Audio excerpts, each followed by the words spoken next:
Bonjour à tous, pour ce tour de cartes, vous aurez besoin d'un marqueur, d'un post-it et d'un jeu de cartes de 52 cartes.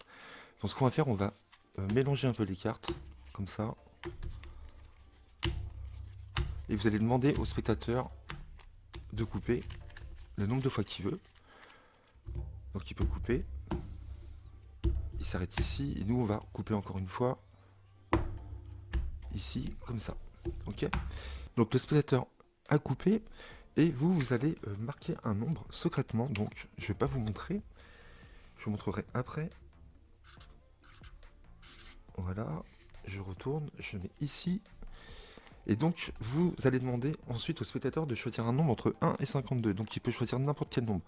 Donc, le but, c'est pas qu'il choisisse un petit nombre ou un grand nombre, sinon ça sera pas intéressant. Donc, il peut choisir ce qu'il veut, hein. Donc là, ensuite, le spectateur va choisir un nombre au hasard. Donc, le choix est libre. Il peut choisir n'importe quel nombre. Donc, imaginons, il choisit, pour l'exemple, 29. D'accord? Le choix est totalement libre. Et vous lui dites, voilà, on va compter 29 cartes à partir du dessus du jeu.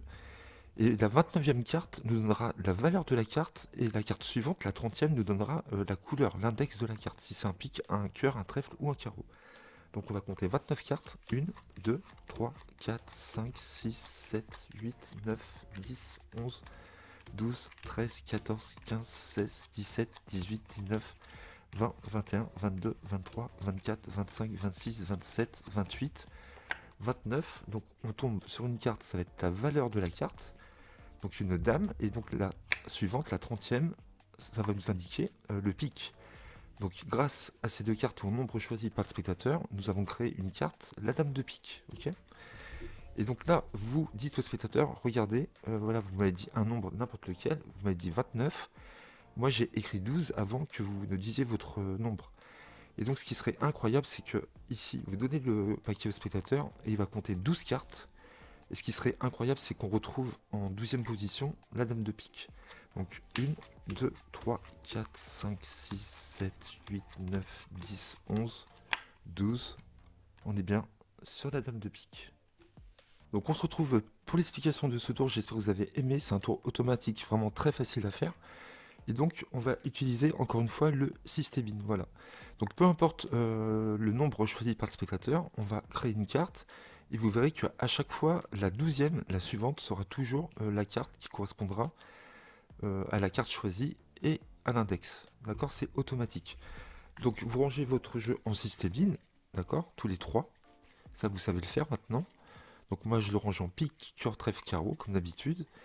Et vous dites au spectateur, voilà, vous allez couper le nombre de fois que vous voulez. Et pendant que vous dites ça, vous pouvez couper. Donc le spectateur pense que vous mélangez, mais en fin de compte, vous ne faites que couper. D'accord? Donc vous pouvez faire ça pendant que vous parlez. Ce petit geste-là, comme ça. Ok?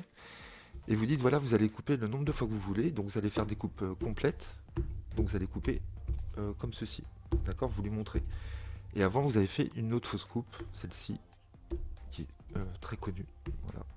Et donc vous le laissez faire, il coupe le nombre de fois qu'il veut, peu importe, ça ne changera rien à l'ordre cyclique des cartes. Ok.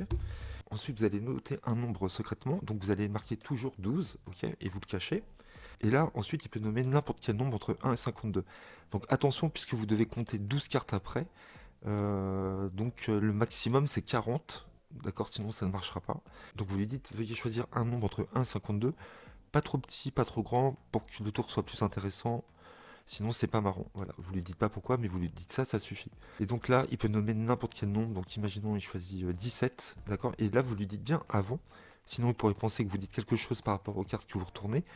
Vous lui dites bien que la 17e va nous indiquer la valeur d'une carte et la 18e, celle d'après, son index, pique, cœur, trèfle, carreau, la couleur, ok. Donc ça, c'est important de le dire. Donc il a choisi 17 et vous comptez 17. Donc si vous le faites à un lambda, quelqu'un qui ne connaît pas trop la magie, vous pouvez très bien retourner les cartes en comptant.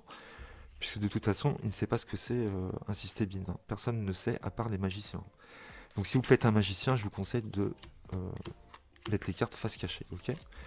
Donc là, vous allez compter 17. Donc 1, 2, 3, 4, 5, 6, 7, 8, 9, 10, 11, 12, 13, 14, 15, 16, 17. On arrive sur une carte de 8. Et donc la suivante va nous indiquer la couleur de cette carte. Donc le 8 de carreau. Vous posez le jeu. Et vous dites ce qui serait extraordinaire. Regardez, j'ai écrit un nombre ici. Vous m'avez donné n'importe quel nombre. Vous avez coupé le nombre de fois que vous voulez. Ici, j'ai écrit 12. à l'avance avant que vous ne disiez votre chiffre. Très important. Et ce qui serait dingue, c'est qu'en 12e position ici, on trouve le 8 de carreau. Et donc forcément, il y aura le 8 de carreau en 12e position. 1, 2, 3, 4, 5, 6, 7, 8, 9, 10, 11, 12, 8 de carreau. Voilà, j'espère que celui-ci vous plaira, que vous le ferez. N'hésitez pas à liker, à commenter et à vous abonner. À très bientôt sur ma chaîne. Merci.